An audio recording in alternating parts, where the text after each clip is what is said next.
ఓం సాయిరాం. బాబా భక్తులందరికీ కూడా నమస్కారం అండి. అందరూ కూడా సుఖంగా, సంతోషంగా, ఎప్పుడూ కూడా ఆనందంగా ఉండాలి అని చెప్పి ఆ బాబాగారి తరపున నేను కూడా మనస్ఫూర్తిగా కోరుకుంటున్నాను. ఈరోజు బాబాగారు అందించే సందేశం ఏంటి అంటే కనుక, తల్లి చెప్పి చెప్పి అలసిపోయానమ్మా. ఇప్పటికే ఎన్నోసార్లు హెచ్చరించాను కూడా నిన్ను. ఇప్పటికైనా తెలుసుకో, ఇప్పుడైనా విను. వినకపోతే కనుక ఇక నేను నీ కర్మ నుంచి మాత్రం నేను కూడా నిన్ను కాపాడలేనమ్మా అని చెప్పి ఏదో ఒక తెలియని సందేశాన్ని మనకి బాబాగారు ఏదో చెప్పాలి అనుకుంటున్నారు. ఆ సందేశాన్ని అసలు ఏంటి, దేని గురించి అని చెప్పి మనం తెలుసుకుందాము. మరి సందేశం వినే ముందు ఎవరికైతే బాబాగారు అంటే నమ్మకం ఉంటుందో వారందరూ కూడా ఈ వీడియోకి ఒక చిన్న లైక్ ఇచ్చి వీడియోని వినడం అయితే స్టార్ట్ చేయండి. ఇక దానికంటే ముందు చాలామంది కూడా అడుగుతున్నారండి, వారి కోసం చెప్తున్నాను. అక్క, ఎన్నో రకాల సమస్యలక్క, మేము తట్టుకోలేకపోతున్నామక్క, చాలా ఇబ్బంది పడుతున్నామక్క, మీకు తెలిసిన గురువుగారు ఉంటే చెప్పండి అక్క అని చెప్పి అడుగుతున్నారండి. మనకు తెలిసిన గురువుగారేనండి ఈయన. శ్రీ షిరిడి సాయిబాబా ఆశీస్సులతో జ్యోతిష్యం చెప్పబడును. గురూజీ శివరామరాజు గారు. Phone number 9959422552. మీరు ఇప్పటి వరకు ఎన్నో చోట్ల జ్యోతిష్యం అనేది చెప్పించుకొని ఉంటారు. మీరు ఆశించిన మార్పులు అనేవి మీ జీవితాలలో జరిగి ఉండకపోవచ్చు. ప్రతి మనిషి ఏదో ఒక సమస్యతో ఇబ్బంది పడుతూ ఉంటాడు. అలా మీ జీవితాలలో ఏ సమస్య అయినా కానివ్వండి, ప్రేమ, పెళ్ళి, ఉద్యోగం, రాజకీయం, సంతానం లేక ఇబ్బంది పడుతున్నా, భార్యాభర్తల మధ్య తరచుగా గొడవలు జరుగుతున్నా, అప్పుల సమస్యలున్నా, శత్రు సమస్యలున్నా, ఇలా ఎటువంటి సమస్యలకైనా కానీ మీ దగ్గర గురువుగారు ఆ సమస్యలు తెలుసుకొని దానికి తగ్గ పూజలు చేసి మీకు వెంటనే పరిష్కారాన్ని చూపిస్తారు. గురువుగారు చెప్పింది చెప్పినట్లు 100కి 1000% జరుగుతుందండి. నేను పదే పదే ఈ గురువుగారి గురించి చెప్తున్నాను అంటే కనుక ఎన్నో సమస్యల నుంచి మేము బయటపడ్డాము కాబట్టి, మాకు నమ్మకం కలిగింది కాబట్టి మీరు కూడా బయటపడాలి అన్న ఉద్దేశంతో చెప్తున్నానండి. వెంటనే గురువుగారిని కాంటాక్ట్ అవ్వండి. ఇక బాబాగారి యొక్క సందేశం విషయానికి వస్తే కనుక, తల్లి ఎన్నిసార్లు చెప్పాలి, ఎన్నిసార్లు, ఒక్కసారి 2 సార్లు అయితే అనుకోవచ్చు.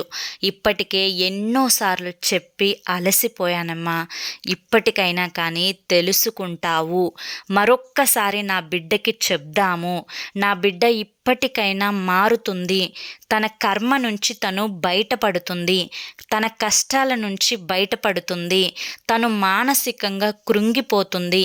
చిన్న చిన్న బాధలనే తట్టుకోలేక కన్నీరు మున్నీరుగా తను బాధలో మునిగిపోతుంది. నా బిడ్డ కష్టం నేను చూడలేక ఎన్నిసార్లు చెప్తేనేమి, నా బిడ్డ భవిష్యత్తు నాకు ముఖ్యమని చెప్పి మరొక్కసారి నీతో చెప్పడానికి వచ్చాను. ఏంటి అంటే కనుక, తల్లి, అదృష్టం అనేది ఎప్పుడు తలుపు తడుతూ ఉండదు కదా తల్లి. ఎందుకంటే అలా తలుపు తడుతూ ఉంటే ఈ రోజున ఈ భూమి మీద ఎవ్వరూ కూడా కష్టాలు పడుతూ ఉండేవారు కాదు. ఆ అదృష్టం అనేది ఒక 3 సార్లు మాత్రమే జీవితానికి తలుపు కొడుతుంది. మొదటిసారి తెలిసో తెలియకో, వయసు లేకో, నిర్లక్ష్యం వల్ల ఆ యొక్క అదృష్టాన్ని మనం పక్కకు నెట్టొచ్చు. రెండవసారి పొరపాటునో అనుభవం లేకో పక్కకు నెట్టవచ్చు.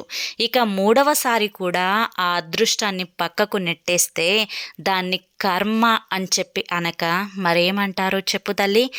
ఈ యొక్క ఆత్మ అంటే ఏ జీవుడైతే నీ యొక్క శరీరంలో ఉందో ఆ జీవుడికి ఈ భూమి మీద ఏం జరుగుతుంది అనేది ముఖ్యం కాదు. నేను సంతోషంగా ఉన్నానా, ఈ శరీరంలో నాకు అంతా మంచిగా జరుగుతుందా, నేను సంతృప్తిని పడుతున్నానా, లేదా ప్రతి నిమిషం కూడా నేను కృంగిపోతున్నానా అని మాత్రమే ఆలోచిస్తుంది. తల్లి, ఏంటి, ఏం చెప్తున్నారు బాబా, నాకేమీ అర్థం కావడం లేదు అని చెప్పి అనుకుంటున్నావా? అయితే ఉదాహరణకి నేను ఒక వ్యసన పరుడు అంటే ఎప్పుడు కూడా మద్యాన్ని సేవించే వ్యక్తి గురించి చెప్తున్నాను అనుకో. ఆ మద్యం సేవించే వ్యక్తి శరీరంలో జీవుడు ఏం ఆలోచిస్తాడు అంటే కనుక, ఈ యొక్క శరీరంలో నేను ఉండడం వల్ల అతను నిత్యం మద్యానికి బానిసయి తన యొక్క శరీరాన్ని కంపు కంపుగా చేస్తున్నాడు. ఈ లోపల నుంచి వచ్చే దుర్వాసనలని నేను తట్టుకోలేకపోతున్నాను. కనుక ఈ శరీరం నుంచి నేను బయటకు వెళ్ళిపోతే మరొక పరమాత్ముడు అంటే మరొక జీవుడి యొక్క శరీరంలో నా ఆత్మ ప్రవేశిస్తే కనుక నేను అప్పుడైనా అక్కడైనా సంతోషంగా ఉండవచ్చు అని చెప్పి ఆ మద్యం సేవించే వ్యక్తి శరీరంలో ఉన్న జీవుడు పదే పదే అనుకుంటాడు. అలా అనుకోవడం మాత్రమే కాదు, ఆ జీవుడు ఏం చేస్తాడు అంటే ఎక్కడ తను డ్రింక్ చేసి అంటే ఎక్కడ తను మద్యం చేసి బండి నడుపుతుంటే తనకి ఎక్కడ యాక్సిడెంట్ చేద్దామా, లేదా తన యొక్క శరీరంలో అవయవాలు గుండె, లివరు ఇటువంటి వాటిని పాడు చేసేసి వెంటనే అతన్ని చంపేద్దామా అని చెప్పి ఆ జీవుడు వెళ్ళిపోవడానికి తపన పడుతూ ఉంటాడనమాట. అదే ఒక మంచి ఆరోగ్యకరమైన వ్యక్తి, ఏ చెడు వ్యసనాలు అలవాటు లేని వ్యక్తి, మద్యం, సిగరెట్, ఇంకా రకరకాల గుట్కాలు ఇవన్నీ ఉంటాయి కదా, వీటన్నింటి వ్యసనాలు అనేది లేని వ్యక్తి తన యొక్క శరీరాన్ని తాను గౌరవించుకుంటూ ఆరోగ్యమైన ఆహారాన్ని తీసుకుంటూ తను ఎప్పుడు సంతోషంగా ఉంటూ ఉంటాడు చూసావా, అటువంటి శరీరంలో జీవుడు 100 ఏళ్ళు అంటే ఆ 100 సంవత్సరాలు ఉండడానికి ఇష్టపడుతుందన్నమాట. ఇక మద్యం సేవించడం గురించి, చెడు వ్యసనాల గురించి ఎంత అయితే ప్రాముఖ్యత ఇచ్చి మనం ఇవాల్టి రోజున చెప్పుకున్నామో తల్లి, మనిషి యొక్క మనసుని బాధ పెట్టుకోవడం, ఎప్పుడు ఏడుస్తూ ఉండడం, లేని దాన్ని ఉన్నది అని చెప్పి ఊహించుకొని తరచుగా బాధపడుతూ ఉండడం కూడా, ఇది కూడా మద్యం అంత ఎఫెక్టివ్గా పనిచేసే మానసిక రోగం అని చెప్పి, ఈ రోగం నుంచి కూడా బయటపడకపోతే జీవుడు శరీరంలో ఉండడానికి ఇష్టపడడు అని చెప్పి నువ్వు తెలుసుకోవాలి. తల్లి, నేను చెప్పేది ఏంటి అంటే కనుక తల్లి, ఎప్పుడైనా కానీ నీలో ఉండే జీవుడు సంతోషంగా, ఆనందంగా, ఆరోగ్యంగా ఉండాలి అని మాత్రమే కోరుకుంటాడు. కనుక దాన్ని ఆనందంగా ఉంచే బాధ్యత నీ చేతిలోనే ఉంది, ఆరోగ్యంగా ఉంచుకునే బాధ్యత నీ చేతిలోనే ఉంది. మరి ఉన్నదానికి లేనిదానికి ఎప్పుడు ఆలోచించుకొని ఎందుకు ఏడుస్తున్నావు చెప్పు? కనుక నేను ఇప్పుడు చెప్పాలి అనుకుంటుంది ఏంటి అంటే కనుక తల్లి, నీ యొక్క జీవన శైలిలో ఉండే అలవాట్లలో మార్పు వచ్చి తీరాలి. నీవు మానసికంగా దృఢంగా మారి తీరాలి. నీ యొక్క సంకల్పం ఏంటి అంటే కనుక ఏ రోజుకు ఆ రోజు సంతోషంగా ఉండడం నేర్చుకోవాలి, ఏ రోజుకు ఆ రోజు ఆరోగ్యంగా ఉండడం నేర్చుకోవాలి. దీనికోసం నీ జీవన శైలిలో మార్చుకోవాల్సినవి ఏంటో కొన్ని చెప్తాను, జాగ్రత్తగా తెలుసుకో బిడ్డ. ఉదయాన్నే నిద్ర లెగవాలి. సూర్య భగవానుడు అందరికంటే ముందు వస్తాడు. చంద్రుడు అందరి నిద్రపోయే ముందే ఆ చంద్రుడు ఆకాశంలో మనకి కనిపిస్తూ ఉంటాడు. అంటే సూర్యుడు ఈ భూమి మీద ఉండే ఎన్నో క్రిములను నశింపచేసి మొక్కలకి, వృక్షాలకి, మనుషులకి ఆరోగ్యాన్ని ప్రసాదించడం కోసం తన యొక్క సమయాన్ని తను ఖచ్చితంగా పాటించి తీరతాడు. అలాగే సూర్యోదయానికి ముందు నిద్రలేచి ఇంటిని, వంటిని శుభ్రపరచుకోవడం నేర్చుకోవాలి. ఉదయాన్నే 5:30 కల్లా నిద్ర లెగవాలి. నిద్ర లేచిన తరువాత చక్కగా నీ యొక్క శరీరం చేయాల్సిన పనులను చేయించుకొని వాటి తరువాత వాకిలి చిమ్మి ముగ్గు పెట్టుకొని ఇల్లు, గ్యాస్ స్టవ్ అంటే నువ్వు ఏదైతే పొయ్యి మీద వంట చేస్తావో ఆ గ్యాస్ స్టవ్, షింక్, ఇల్లు మొత్తాన్ని కూడా శుభ్రంగా ఊడ్చుకొచ్చుకోవాలి. తరువాత ఆ యొక్క ఎంగిలి గిన్నెలు ఏవైతే ఉంటాయో ఆ ఎంగిలి గిన్నెలన్నీ కూడా ఒక పక్కన పెట్టుకొని వాటిని నీట్గా శుభ్రపరచుకోవాలి. ఎక్కడ పడితే అక్కడ ఎంగిలి గిన్నెలు పెట్టుకొని అక్కడ బల్లులు తిరుగుతూ షింక్ నిండా అంట్ల మెతుకులు, అన్నం మెతుకులు ఉంచుకుంటూ అక్కడికి ఈగలు వాలుకుంటూ ఇలా కనుక ఉంటే కనుక దరిద్ర దేవత వెంటనే ఆ గృహంలో ప్రవేశించి అక్కడ తిష్ట వేసుకొని కూర్చుంటుంది అని చెప్పి తెలుసుకో. కనుక చక్కగా గిన్నెలు ఏవైతే ఎంగిలి గిన్నెలు వస్తాయో వాటన్నింటినీ కూడా ఒక టబ్బు దాంట్లో వేసుకొని ఎప్పటికప్పుడు శుభ్రం చేసుకుంటే ఇంకా మంచిది. ఆ శక్తి కనుక లేకపోతే వాటన్నింటినీ ఒక టబ్బు దాంట్లో వేసుకొని వాటిని నిదానంగా నీకు తీరికున్న సమయంలో చక్కగా శుభ్రపరచుకోవాలి. ఇక తర్వాత నిత్యం ఇంట్లో దీపారాధన చేయడం చాలా చాలా ముఖ్యం. ఆ ఇంటి మగదిక్కు ఎవరైతే, ఇంటి పెద్ద ఎవరైతే ఉన్నారో ఆ ఇంటి పెద్ద దీపారాధన చేయడం వల్ల ఇంట్లో ఉన్న వారందరికీ కూడా మనశ్శాంతి, ఆరోగ్యం అనేది ఖచ్చితంగా వచ్చి తీరుతుంది. అగ్ని అనేది ఎక్కడ దరిద్రం ఉంటే అక్కడ దాన్ని దహించి వేస్తుందన్నమాట. కనుక నిత్యం దీపారాధన చేస్తున్న ఇంట్లో లక్ష్మీదేవి అడుగు పెడుతూ ఉంది. తల్లి, ఇక ముఖ్యంగా గుర్తుంచుకోవాల్సింది ఏంటి అంటే కనుక నీలో ఉండే కోపాన్ని, ఆవేశాన్ని తగ్గించుకోవాలి. మనిషికి తరచుగా కోపం అనేది వస్తూనే ఉంటుంది. ఆ విధంగా కోపం వచ్చినప్పుడు తన నోటి వెంట ఏ మాటలనేవి వస్తున్నాయా అని చెప్పి కూడా ఆలోచించకుండా మాట దూషణ అనేది చేస్తూ ఉంటారు. దానివల్ల ఎదుటి వారికి బాధ అనేది కలుగుతూ ఉంటుంది. ఆ బాధ నుంచి వచ్చిన పాపం, ఈ యొక్క మాట నుంచి వచ్చిన పాపం, ఇవి రెండు కూడా నిన్ను మనశ్శాంతి లేకుండా చేస్తూ ఉంటాయి. కనుక మనిషి మాట అనేది ఆచితూచి జాగ్రత్తగా మాట్లాడాలి. ముఖ్యంగా తన కోపమే తనకి శత్రువు అనే మాట వినే ఉంటావు కదమ్మా. కనుక కోపాన్ని, ఆవేశాన్ని తగ్గించుకొని కోపం వచ్చినప్పుడు ఒక్కసారి నా యొక్క నామాన్ని మనసులో తలుచుకొని ఆ కోపాన్ని కంట్రోల్ చేసుకొని ఆలోచన శక్తిని పెంచుకోవాలి. ఇక అన్నింటికంటే కూడా ముఖ్యమైనది, నీ యొక్క రహస్యాలు ఎవ్వరి దగ్గర చెప్పుకోకూడదు. నీ ఇంట్లో గొడవల సంగతి, నీ ఇంట్లో నువ్వు పడుతున్న కష్టాల సంగతి ఇరుగు పొరుగు వారికి కూడా చెప్పకూడదు. దీనివల్ల నువ్వు చులకనైపోతావు అని చెప్పి గుర్తుంచుకోవాలి. ఇక అన్నింటికంటే కూడా ముఖ్యమైనది, భర్త దగ్గర ప్రేమగా ఉండడం, అనుకువగా నడుచుకోవడం. ఇక భర్త చెడు వ్యసనాలకి బానిసైనప్పటికీ కూడా తన భార్య చూపించే ప్రేమకి తనలో మార్పు అనేది ఖచ్చితంగా వస్తుంది అని చెప్పి ఇక్కడ ఆడది తెలుసుకోవలసిన ముఖ్యమైన విషయం. కనుక మీ ఇంటి మీద, మీ యొక్క గృహం మీద, మీ యొక్క భార్యాభర్తల మీద అందరి నెగిటివ్ ఎనర్జీ అంటే దృష్టి దోషం అనేది చాలా ఎక్కువగా ఉంది. దీనివల్లే మీ ఇంట్లో తరచుగా గొడవలు అనేవి జరుగుతూ ఉన్నాయి.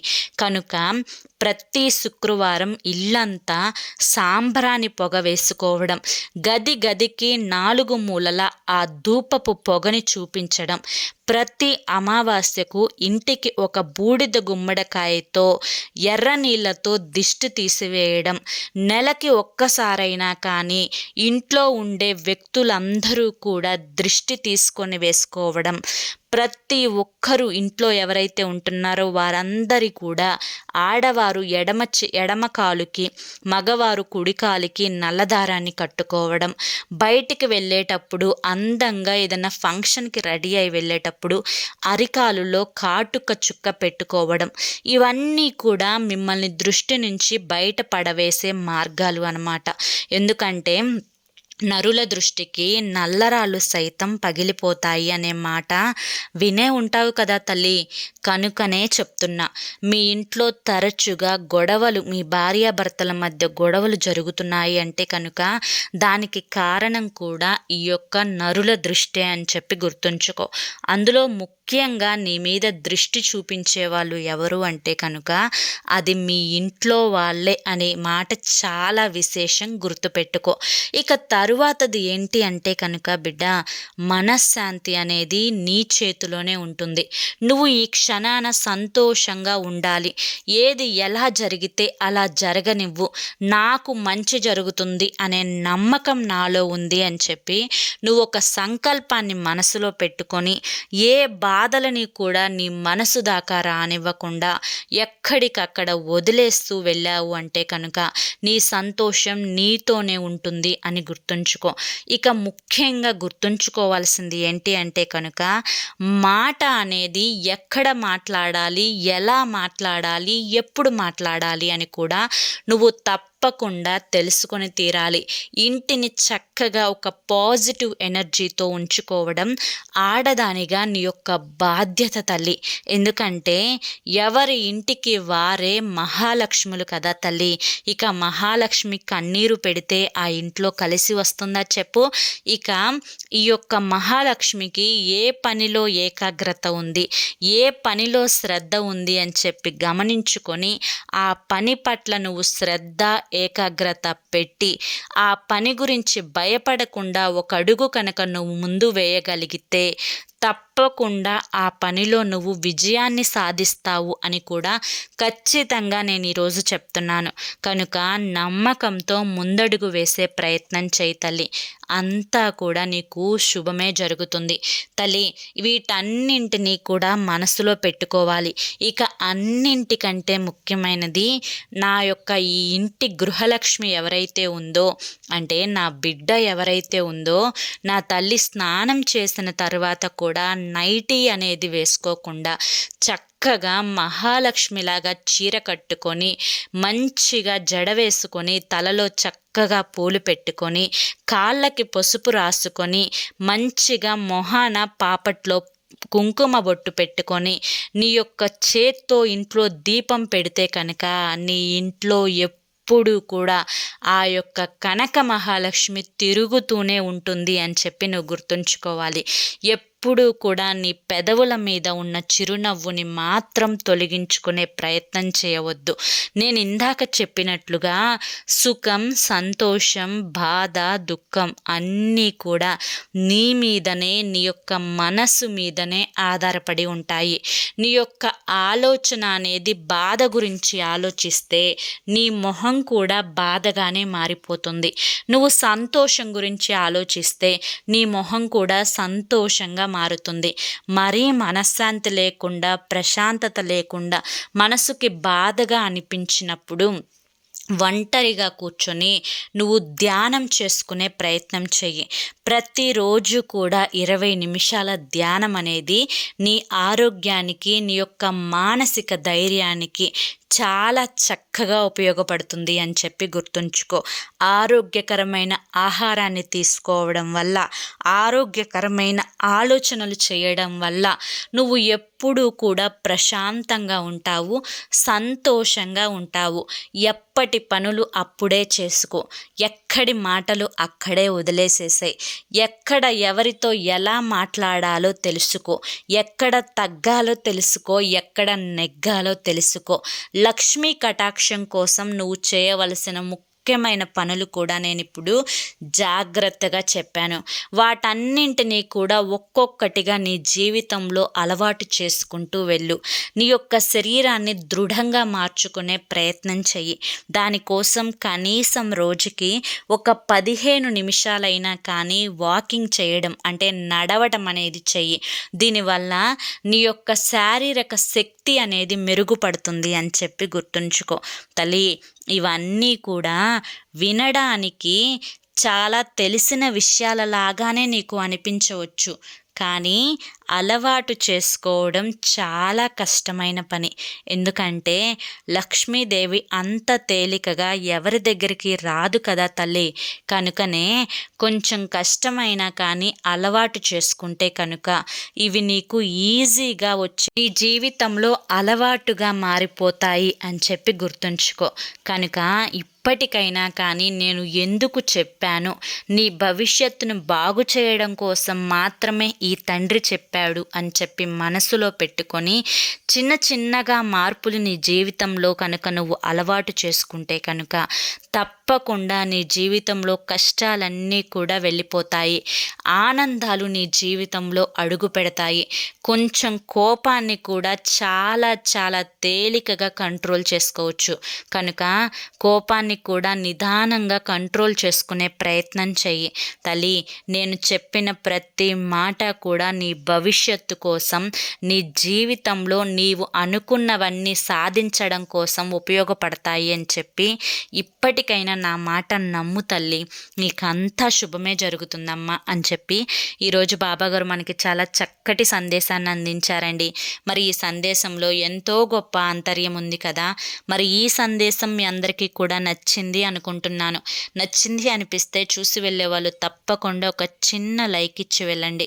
మొదటిసారి సాయి పిలుపు ఛానల్లోకి వస్తే కనుక ఛానల్ని సబ్స్క్రైబ్ చేసుకొని సపోర్ట్ చేయడం మాత్రం మర్చిపోవద్దు. రేపు మరొక మంచి సందేశంతో తప్పకుండా కలుసుకుందాం. అంతవరకు కూడా బాబా ఆశీస్సులు మీపై ఉండాలి అని చెప్పి మనస్ఫూర్తిగా కోరుకుంటూ సర్వేజన సుఖినో భవంతు. ఓం సాయిరామ్.